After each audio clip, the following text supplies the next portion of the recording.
Alright everyone, welcome back to my channel, Baseball Talk with Nick Morgan. So today, we're talking about the Atlanta Braves acquiring Shane Greene and Mark Melancon.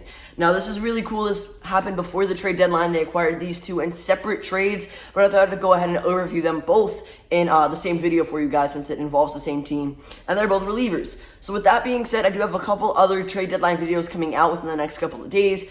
We might be doing some more overviews of some big name trades. If not, we'll be doing every trade summed up into one video, every minor trade at least, and then we'll be ranking every team's deadline approach and how they did. So with that being said, we're going to get right into the video here, starting off with Shane Greene being traded from the Tigers to the Atlanta Braves.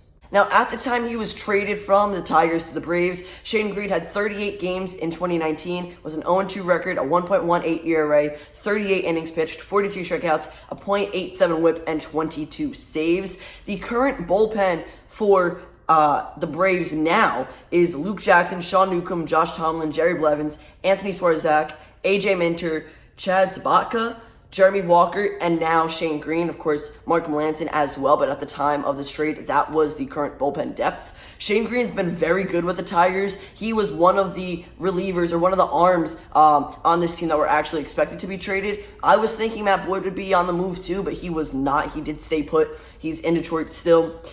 Shane Greene's been great, and I think if he goes to the Braves and really continues what he's been doing, he will definitely help them out. They're already postseason contenders. They have the first place title in the NL East, so they're looking really good right now. They need to keep winning games, and then they should easily be at that postseason spot, come late September, early October, and all that good stuff. So Shane Greene's awesome. He's definitely going to help out. There's a couple big names in that bullpen, but not really. AJ Minter I've heard of, Jerry Blevins I've heard of, but now Shane Greene's definitely going to be in there and lock it down. So in exchange, the Tigers received left-handed pitcher Joey Wentz and outfielder Travis Demeritte. I think I said that right. But not big names, not like guys you've never heard of that are super young though either. So I think the Braves did the right thing here. They didn't overpay. They didn't underpay. They got it right in the middle, and the Tigers accepted. This is pretty good. I think both teams are going to end up winning this trade. As of right now, the Braves, I think, have the upper hand just because they are contenders, and Greene's going to immediately impact them for the better, at least hopefully. So I think if we're talking about 2019, the Braves win. But if we're talking about overall, both teams won. They did very well in acquiring these names before the trade deadline. In 4 years at all different levels in the minor league, Joey Wentz has a 17-19 record with a 3.31 ERA in 74 games pitched. He also has 345.2 innings pitched with 358 strikeouts accompanied by a 1.19 whip. So he's got some good numbers. I mean, yes, he has 2 more losses than he does wins, but in 4 years, the guy's looking pretty good. And ERA for his career at about 3.3, and he's definitely a strikeout guy, averaging a little bit more than 1 strikeout for every inning he's pitching. So he'll definitely help out the Tigers. I mean, we all know that they can definitely use some depth everywhere and anywhere. Will he be called up by the end of 2019? Most likely not, especially because there's not a whole lot of games left. But I think that the Tigers definitely do have a solid arm in Wentz, and I think eventually when he does get called up, he will definitely help them out a lot. And again, with that being said, both teams did win this trade.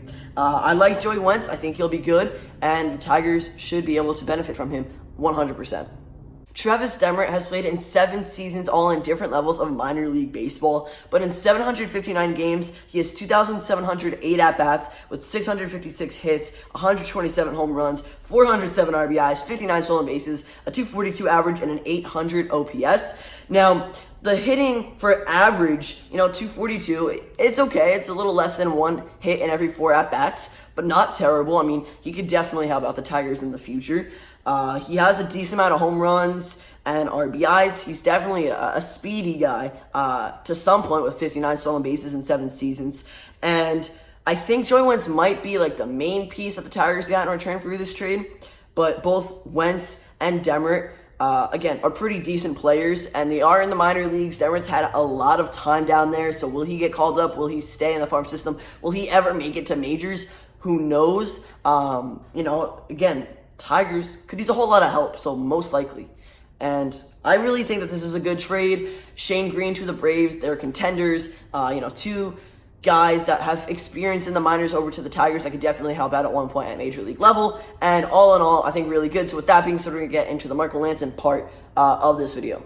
So Mark Melancon is another reliever that the Braves acquired before the trade deadline. He came, of course, from the San Francisco Giants. The Giants actually made a whole lot of moves. They gained and lost a couple of good players before this July 31st deadline. So we're going to be talking about Melancon, who they got back in return, and kind of where the Braves fall right now when it comes to like the division and the wild card race and postseason race. In 2019, Mark Melancon has pitched in 43 games, racking up a 4-2 record with a 3.5 ERA, 46.1 innings pitched, 44 strikeouts, a 1.40 whip, 1 save, and he, of course, was the second bullpen arm that the Braves traded for the day of the deadline, the first being Shane Greene, who we just talked about. So I don't know who's going to go into that closer role, if it's going to be Greene or Melancon, but you can almost guarantee that the other will be the backup guy or the setup man. In terms of like a close game. So like Melancon might be like the 8th inning, Greene the 9th, or like vice versa, something like that. So it'll be cool to see how they're used and what their official role is with the Braves and in that bullpen. Maybe they'll just be back and forth guys for closings. So maybe one day Mark Melancon gets a save, the other Shane Greene. I don't know what's going to happen there, but they have two really good arms that they're definitely going to be able to benefit from. Mark Melancon does have a pretty low ERA. I mean, as a reliever, 3.50. You know, if you're pitching in the 9th inning, especially, it might be a little higher than you want. So I'm thinking maybe that's why he might be an 8th inning guy compared to Shane Greene.